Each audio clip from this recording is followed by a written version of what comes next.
the history of Arknights' strongest operators. So we're not just talking about the strongest operators here. We're talking about the history of the strongest operators. This is from Spose. This video's done numbers. We're going to drop it a preemptive like, and we're just going to get straight into this one, guys. Arknights soon, which is just crazy to think about.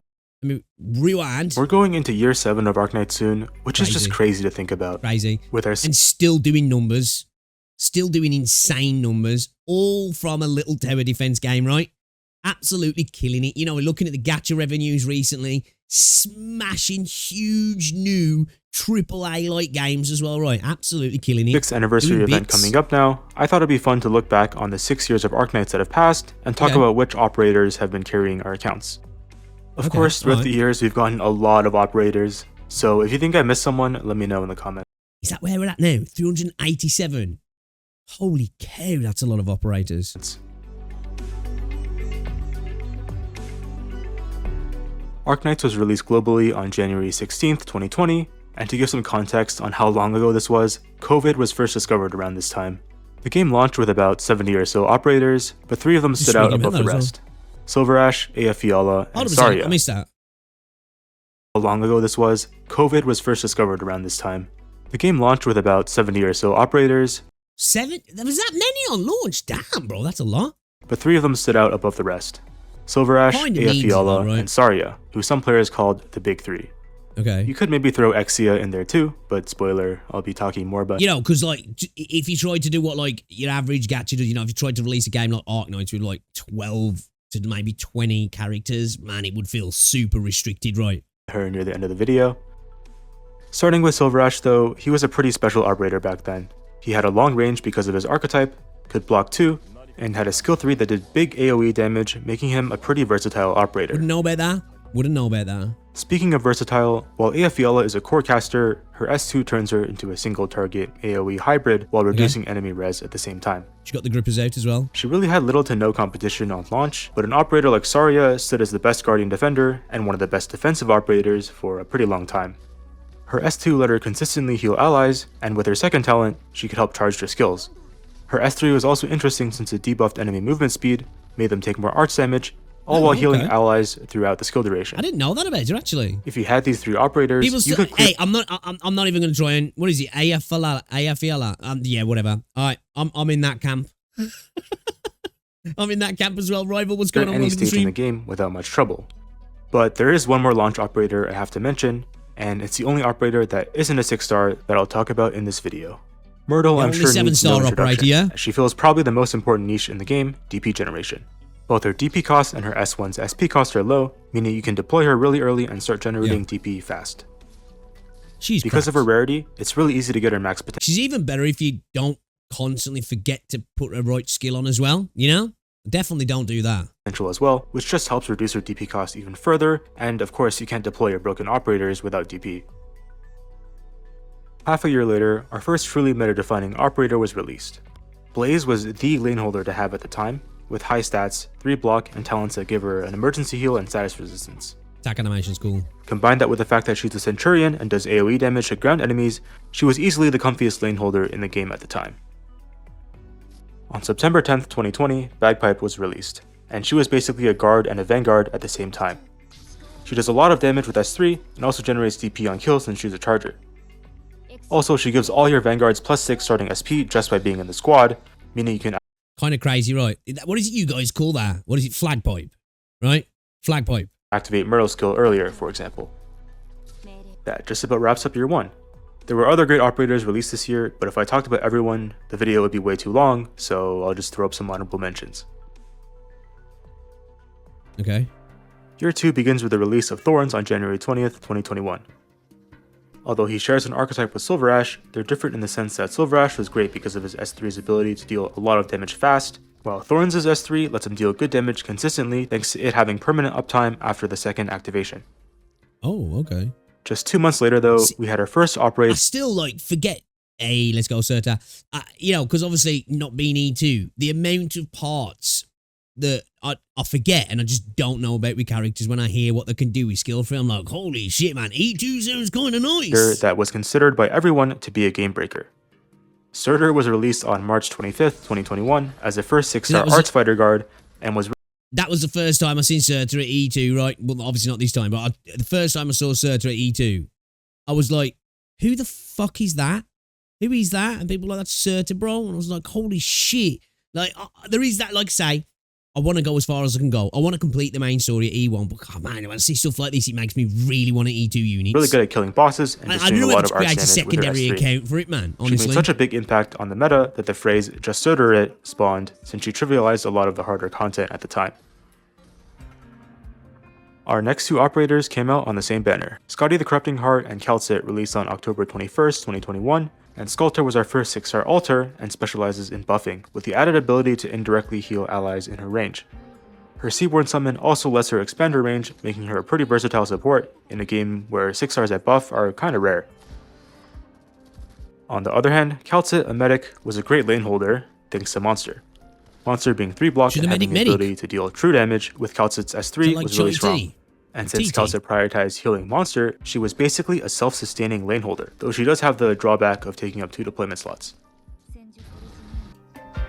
I do really like Calcit, right? Like, but I must admit, I just don't use her that often.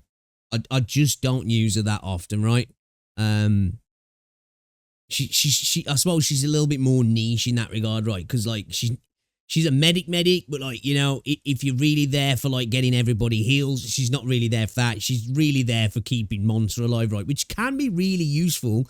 And she was really useful in R88, but other than that, she's kind of like, she comes in now and again, right? But yeah, I still really like her though. Still really like her. I just don't get much use from her myself personally. Yeah, you got to mention Mountain Man. Great lane holder. There were plenty of good operators released in year 3, but 2 of them were clearly more impactful than the rest. On January 22nd, 2022, Chen the Holong Day was released and she was absolutely meta-defining.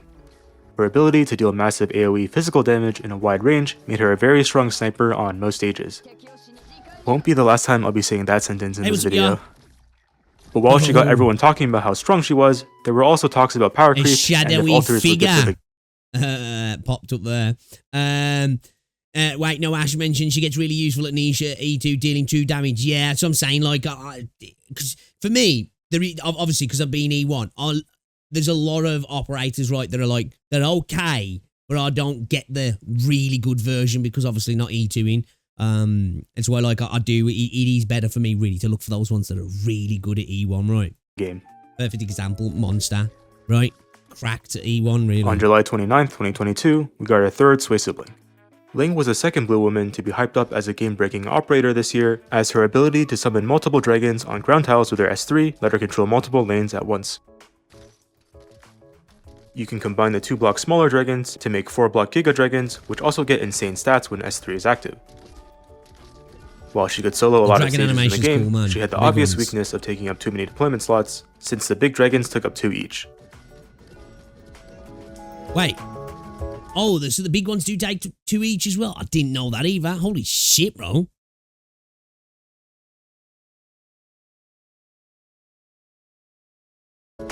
Okay. I only talk about 2 operators this year, but that's mostly because the power level expectation for meta operators is just higher now, and we're about to see that expectation get met in year 4. The year begins with the new limited banner on January 13th, 2023, but it was a standard operator that would catch people's attention. Yeah, I get that, but it's just like, damn, man. It makes sense, right? It makes sense, but it's like, woo, it's costly. Ozymka was a great boss killer on release, doing a ton of damage with her S3. She could also summon a typewriter to the field on any range tile, and the summon would reduce the defense of enemies it hit. This summon just increases her overall damage and burst potential, while also making it so that she can hit most of the map depending on the stage. Basically, every operator I'll talk about from now on is still considered really strong today, and Moinar, released on March 31st, 2023, is definitely not an exception. While he does nothing when his skill isn't up, his S3 lets him do massive damage in a large area as he swings his sword. The skill does true damage and feels like a stronger version of Silver Ash's S3. The fact that he does nothing without skill can also be useful too. Having 0 block means he won't die to strong melee enemies. True. Our next 2 operators carry the Executor archetype into meta relevancy. Texas Yomotoza released May 23rd, and Kirin Aryato released September 7th, both do a lot on a short redeployment time. Texas stuns and does arts damage, and Yato does physical damage while being more DP efficient because of her X module. They're both great emergency buttons, and can be good for killing or stalling bosses as well. The last operator to talk about in year 4 is Inez. Some wife action here. Really October like Inez. 24th, 2023, Inez was the first game-changing Vanguard release since Bagpipe in year 1. Her kit is just loaded. She binds enemies on first hit, can hit air, and also has an area that slows and reveals invisible enemies even if she's retreated or defeated. Combine that with great TP generation, Inez is still one of the— Many people rank her as a top 3 operator today. Damn. Would any of you guys consider her as a top 3 operator? best operators in the game today, 2 years later. That's a big statement. She's really good though. Year 5 begins. Got to get reading that. I really like Canterville as well. She kind of is a lot, obviously from an E1 standpoint. For me, she kind of is like Inez in a sense, right? She's got a similar skill as well because she gets what is he? Is he camouflage or invisibility or whatever it is when their skill's on? Which I didn't realize with Inez right away that until I was on JT83. You know, when I'll be enabling a skin, I'm like, dude, why the Inez was specifically put out there to take some heat, and she's not taking the heat. He was like, oh shit, when her skill's on, right? Reed obviously as well. Reed's great. I like Reed. There's a lot of operators to talk about in year 5. We'll start on January 16th with the release of Aofiela, the Vite Aska, a medic known for having global range on her S3 and negating elemental injury. Combine that with her wide normal range, she was a comfy medic to use on any stage. Against enemies that deal elemental damage, however, she felt especially broken since you were essentially ignoring a stage mechanic. Okay. Continuing the discussion about elemental damage though, Virtuosa was released on April 30th, 2024, and she made elemental damage mainstream. Arturia deals necrosis damage and also makes enemies in her range take more necrosis damage, meaning you could pair her with other necrosis operators. Her S3 also has a massive range and is great for clearing out bigger waves of enemies. Yeah, the range. Next up is Degenbreaker, released on June 21st, 2024. Still sad I don't have Degenbreaker, I'm not gonna lie. I really wanted to get at it. I think really just the attack animation and the waifu meta for me, right? Because I really love the design of this operator. She's a Swordmaster guard, but unlike other Swordmasters, her S3 is auto recovery and has a pretty short cooldown. With this skill, she could do quick bursts of physical damage on demand. Canterville was my Vanguard since release. She released up to the time I got Inez on Lappy Ultra event. What's going on, BVN? I think, did I already say hello to you? Yeah.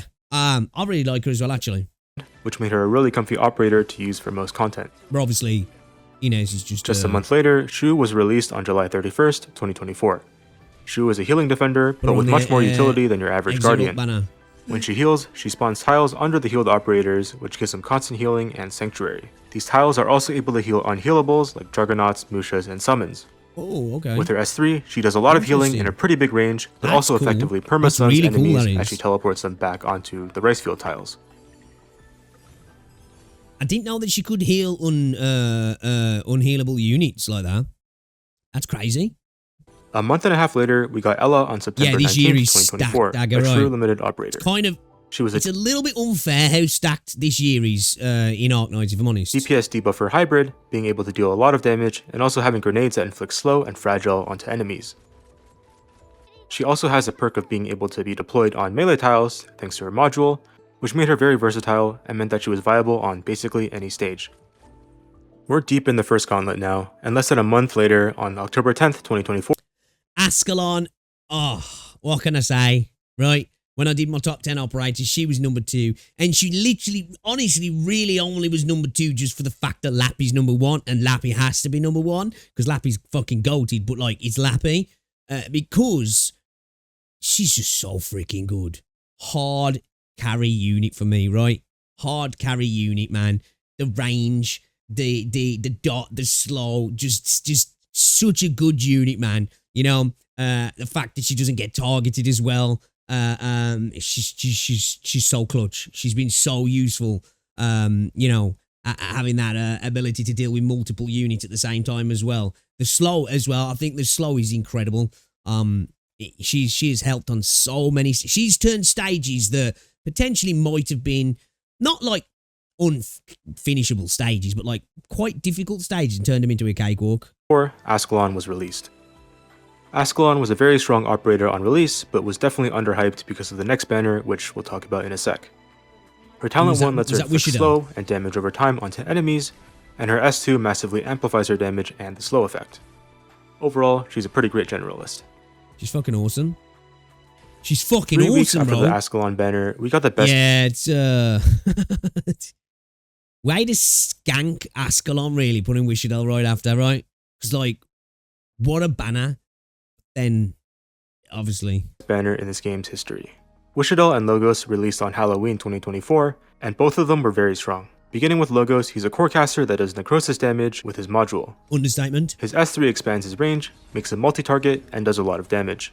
His S1 has unlimited duration and does a lot of damage. Logos just does a lot of damage. On the topic of damage though, Wishadel also does a lot of it.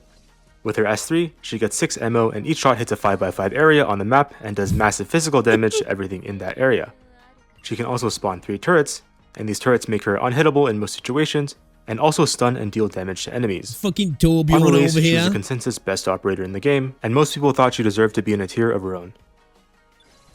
Wrapping up year 5 and the chain of strong operators releasing basically back-to-back, All Pianists was best 50-50 I've ever lost, chat. Best 50-50 I've ever lost. The man, All PP, turned JT83 into, again, I still think I would have done JT83 right, but it would have been so much harder, and it would have took quite a bit longer. Just plot armor, 50-50 loss, right? You know, usually you lose a 50-50 and you're like, fuck, right? This, at the time, people were in chat were like, dude, that's a fucking great 50-50 to lose. Trust me, it's probably going to help you with upcoming stages. And I was like, okay, that's cool. I didn't get how right that was, because, again, best 50-50 I've lost. Not even just in Arknights, in gacha. In the entirety of gacha games I've played, I've never had a 50-50 that I've lost, and it's been way better for my account than the actual character I was going for, right? I didn't know it at the time, but, you know, praise be to All PP, man. Absolute beast of a unit for me, personally. Released on December 12th, 2024.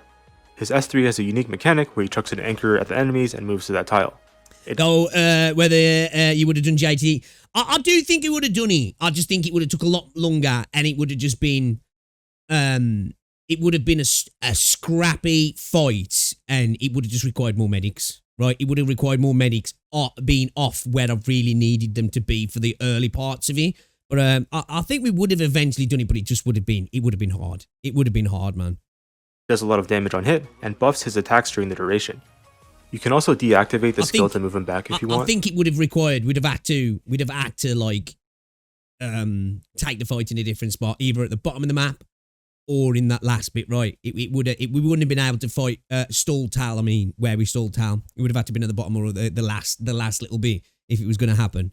Also, as an Abyssal Hunter, you can pair him with Gladia, whose module gives him percentage-based healing and resistance to physical and arts damage. And see if we can make it happen, actually.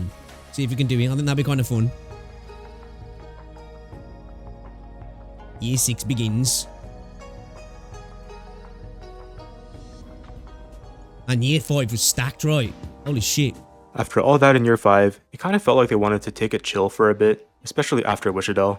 Skipping 5 months ahead to April 24th, 2025, we got Lappa and the Decadenza. As a Mecha Core caster, she has global range. Obviously, I don't have her at E2, so I don't get the benefits of her with you. Still, she's been another clutch unit for me. Just ridiculous. And it's Lappy. What more can I say, man? Right? S3, 10 out and that of skill 10. also inflicts fear onto 10 out enemies. of 10, man. Fear makes them run around uncontrollably, basically acting like a stun. Can't fuck you up sometimes. She also has silencing in her kit like the original Lapland. Did on JT83. In general though, global range is really satisfying to use, and also extra helpful on some stages where some enemies just sit somewhere unreachable. Yeah. Skipping 5 months again, our current gauntlet begins. Monster was released on September 16th, 2025, and was She's really good for me as well. E1. Are people saying she's the best healer in the game now? Is that true? Obviously, I can only go off, you know, what I've got, but she's cracked. Like at E1 as well, like that chain healing's just ridiculous. Like actually ridiculous. Like when I first used her, I was like, because I didn't use her straight away because I hadn't built her up the first. I only built her like 2 or 3 days after I pulled her. And I was like, I was stupid for doing that because she's fucking ridiculous, man. Our first broken medic. At her least main for my strength is games. low compression, she has solid buffing, healing, and can also do AoE true damage with her S3. You can also use S2 to run her as a pure support. Overall, a very strong operator with the potential to get even better in the future since she doesn't have a module yet. True. That's a good point. On October 14th, 2025, Exia the New Covenant will be released. Let's go, chat. Exia, like the original, is a single target damage dealer, but the Ultra version does a ton of damage while also providing some great utility. Her S3 lets her redeploy an ally to the field, which just completely bypasses the game mechanic.